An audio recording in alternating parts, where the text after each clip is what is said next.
अहो, ह्यावेळी मला पण यायचे आहे तुमच्याबरोबर सीमेवर. संगीताचा हा आग्रह आता नीरजच्या अंगवळणी पडला होता. त्यानेही नेहमीप्रमाणे तिची समजूत घातली आणि तो निघाला. 28 वर्षाचा तो आणि 24 वर्षाची ती. दोघांनी गेल्याच वर्षी लग्न केले होते. सातारच्या गावात थोडी शेती होती. 2 म्हशी होत्या, कोंबड्या होत्या.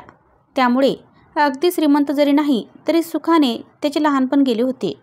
2 भाऊ आणि त्यावर 1 बहीण असे 3 जण सतत एकत्र असायचे. जेव्हा तो शाळेत NCC मध्ये गेला तेव्हा त्याला सैन्याने भुरळ पाडली.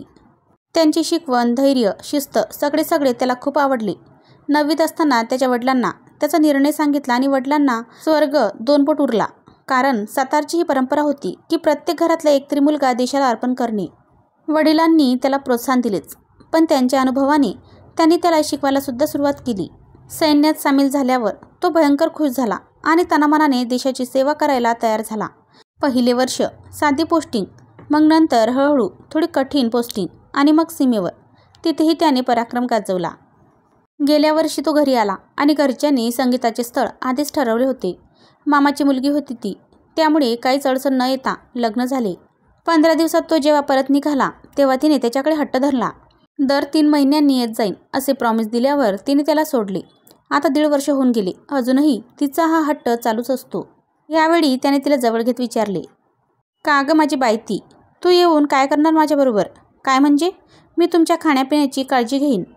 अगं, त्याला आहे की आपले सरकार गंभीर. आमच्या मेसचे खाणे फार पौष्टिक असते आणि जेवण करायला तुला घेऊन जाऊ होय? तुम्ही मला बी घेऊन चला. मला लय भ्या वाटे तुम्ही तर नसता तेव्हा. अगं सैनिकाची बायको तू.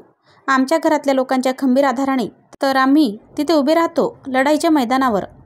आणि तू जशी घाबरली तर कसं चालेल? ते काही नाही. आता तू हा प्रश्न मला विचारायचा नाही. देव आणि तुमचे आशीर्वाद आहेत माझ्या मागं. नको काळजी करू तू. तिची समजूत घालत असताना तो स्वतःची सुद्धा समजूत काढत होता. छावणीत परत आल्यावर केशव आणि हरविंदर यांच्याशी बोलताना, यार ये शादी करके पछताया मैं. क्यों भाई, क्या हो गया? भाभी जी ने कुछ झगड़ा वगड़ा किया क्या? क्या हुआ? तू मैनू दस. नहीं यार हरविंदर, तेरी भाभी तो 16 आना सोना है. अरे इसलिए तो उसे छत के आने का मन नहीं करता ना. गप्पा मारत रात्र कधी झाली त्यांना कळले नाही. उद्यापासून रुटीन सुरू होणार होते त्यांचे. सकाळी 3 वाजता जाग आल्यावर ते तिघेही तयार होऊन 4 वाजता मैदानावर आले. सगळे जवान आल्यावर कॅप्टन भल्लानी सुरुवात केली, जवानों गुड मॉर्निंग.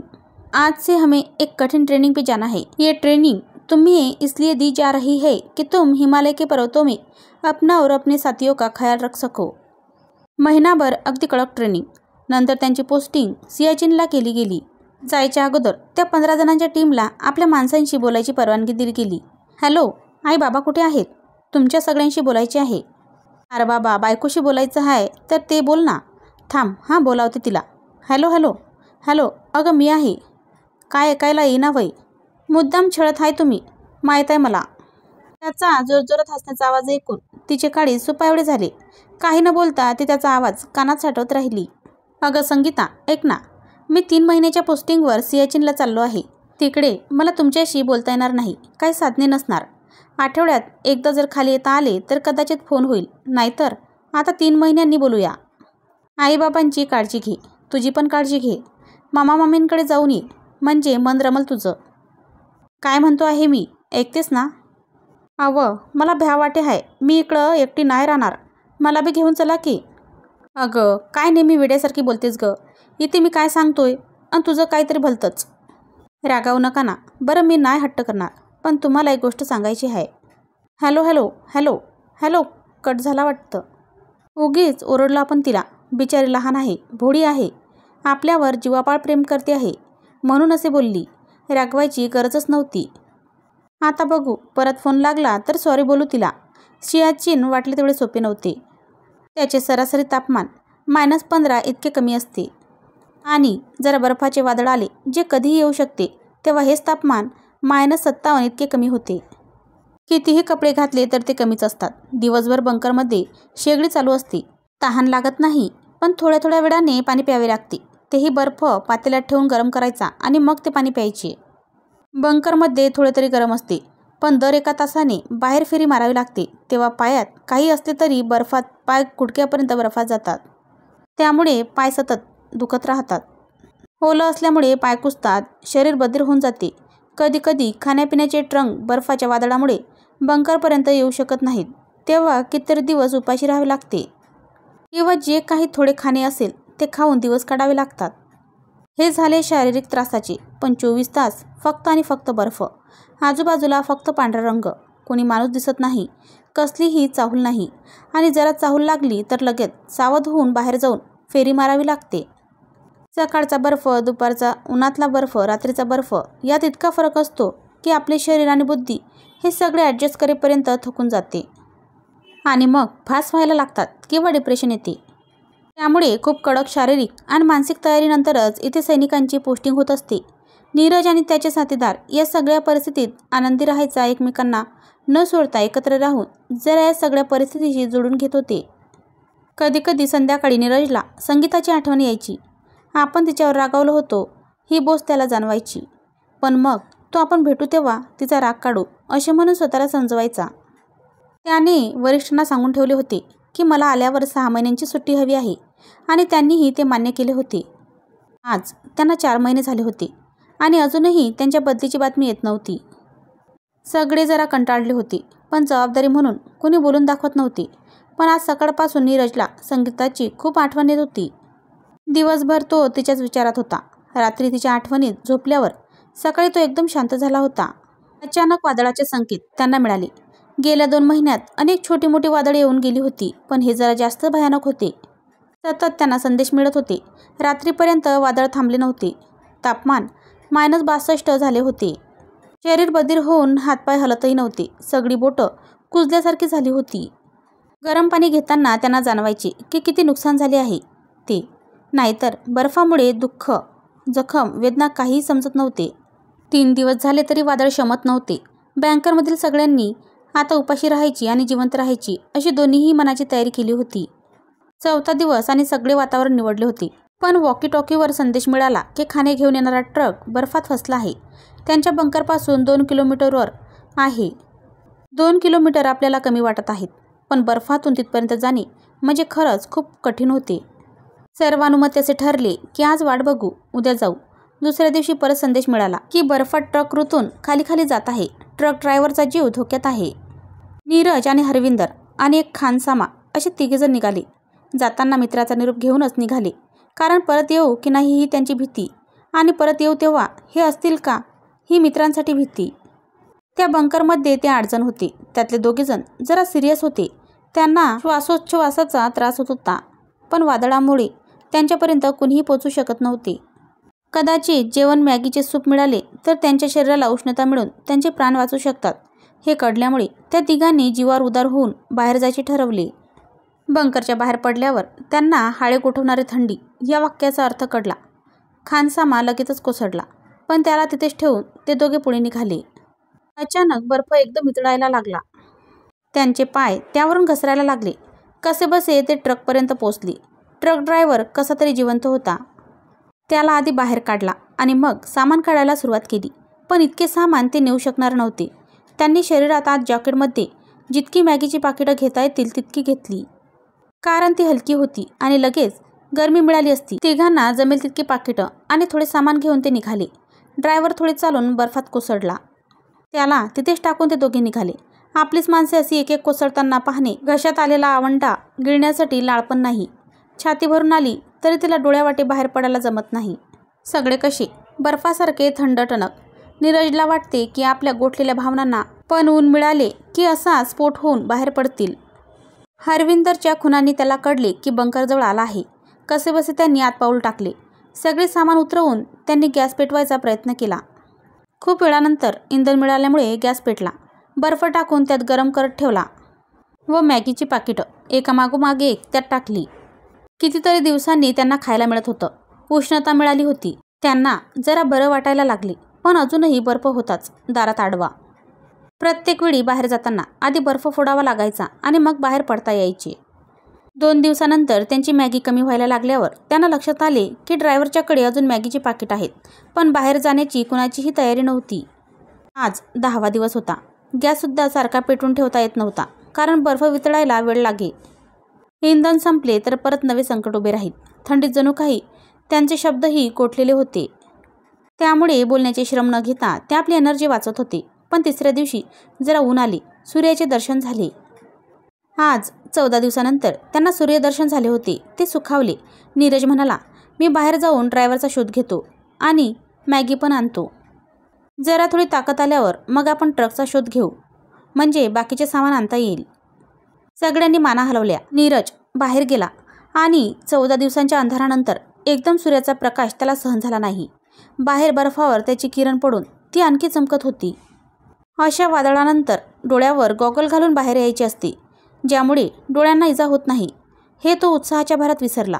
असंख्य काटे एकत्र टोचल्यावर जसे होईल तशा वेदना त्याला झाल्या आणि तो बेशुद्ध होऊन पडला. तो शुद्धीवर आला तेव्हा त्याच्यासमोर फक्त अंधार होता. त्याची हालचाल बघून नर्सने डॉक्टरांना बोलवले. त्याबरोबर त्याच्या आजूबाजूला झालेली हालचाल त्याला जाणू लागली. डोळे जरी बंद असले तरी आजूबाजूची चाहूल घेण्याचे त्याच्या सैन्यातले प्रशिक्षण त्याच्या कामी आले. आईचा कुजबुजण्याचा आवाज त्याने ओळखला. आई! क्षीण आवाजातली त्याची हाक ऐकून ती त्याच्या जवळ गेली. बोल र माझ्या सोन्या, मी कुठे आहे आणि इतका काळोख का आहे इथे? मला काही दिसत नाही आहे. डॉक्टर इकडे या. अहो लेकरू बघा काय बोलतंय. बाई तुम्ही बाहेर जाऊन बसा, मी तपासतो त्यांना आणि मग सविस्तर बोलू आपण. डॉक्टरांनी बाहेर येऊन सगळ्यांना सांगितले की डोळ्याला इजा झाल्यामुळे तो आंधळा झाला आहे. सध्या तरी काही करू शकत नाही, पण एकदा तो आपल्या पायावर उभा राहिला की आपण बघू काय करता येईल ते. 2 दिवसानंतर नीरज परत शुद्धीवर आला. आता मात्र डॉक्टरांनी त्याच्या जीवाला धोका नसल्याचे सांगितले आणि सगळ्यांचा जीव भांड्यात पडला. शुद्धीवर आल्यापासून तो एकच प्रश्न विचारत होता, संगीता कुठे आहे? ती का नाही आली मला भेटायला? अरे माझ्या सोन्या, तुला तिनं सांगितलं नाही का? अरे तू बाप होणार आहेस, तुला तर माहीत आहे किती नाजूक आहे ती. तू सियाचीनला गेल्यावर ती जरा दुःखात होती, पण हळूहळू सावरली. आणि अचानक आम्हाला बातमी कळली की बर्फाच्या वादळात तुम्ही सगळे हरवला आहात. तुम्हाला पाठवलेला ट्रक बी गायब झाला होता आणि त्यात संगीता गरवार. ती तुला तर माहीत आहे किती हळवी आहे ती. मग कशीबशी समजूत काढून तिला तिच्या आईकडे पाठवले आम्ही. आता तशी बरी आहे, पण जरा तब्येत नाजूक झाली आहे ना. डॉक्टर म्हणाले इथंच राहू दे तिला, आपण बाप होणार. हा एकच आशेचा किरण दिसत होता नीरजला. आणि शेवटी तो सैन्यातला माणूस होता असे घाबरून आणि निराश होऊन कसे चालेल? 15 दिवसानंतर त्याला जेव्हा हरविंदर भेटायला आला तेव्हा त्याला कळले की 8 जणांमध्ये ते 3घेच वाचले आहेत. पण तिसरा त्यांचा साथीदार पायबदरी झाल्यामुळे आणि लवकर औषध पाणी न झाल्यामुळे त्याला एक पाय कापून टाकावा लागला होता. सैन्याने सगळी मदत करून दिली आणि जयपूर फूट पण लावून दिला. आता तो हळूहळू रिकवर होतो आहे. हरविंदर पण जायबंदी झाला होता, पण पूर्ण बरा होऊन 8 दिवसात कामावर रुजू होणार होता. नीरजच्या डोळ्यातले पाणी बघून हरविंदर पण हलला होता, पण आव्हानात तो म्हणाला, तुझे पण काम होईल, काळजी करू नकोस. आणि तो बाहेर गेला तेव्हा त्याने कॉरिडॉरमध्ये उभा राहून मनसोक्त रडून घेतले त्याने. शेवटी जीवन आणि मरण सगळ्यांमध्ये ते दोघेच एकत्र होते. संगीताची पत्र अधूनमधून येत होती, पण बोलणे होत नव्हते. एक दिवस अचानक डॉक्टर आले आणि म्हणाले, अभिनंदन, तुम्हाला एक डोनर मिळाला आहे. तुमच्या डोळ्यांचे आता ऑपरेशन होईल आणि मग तुम्हाला नीट दिसायला लागेल. इतक्या लवकर कसा काय मिळाला दाता? आणि मग एवढी आनंदाची बातमी तुम्ही निराश होऊन का सांगताय? त्याही परिस्थितीत त्याची ती हुशारी बघून डॉक्टर चकित झाले. सैन्यामध्ये असा हुशार माणूस हवाच हवा, हे मनाशी बोलत डॉक्टर तिथून निघून गेले. लगेच दुसऱ्या दिवशी त्याचे नेत्रारोपणचे ऑपरेशन झाले. 2 दिवसानंतर त्याच्या डोळ्यावरची पट्टी काढण्यात आली आणि तो हळूहळू डोळे उघडू लागला. डॉक्टर मला सगळे स्पष्ट दिसत आहे. सगळेजण खूप खुश झाले. आनंद पसरला. थोड्या वेळाने त्याला परत आठवले, आई, संगीता कशी नाही आली अजून? तिला तुम्ही कळवले का माझे ऑपरेशन झाले ते?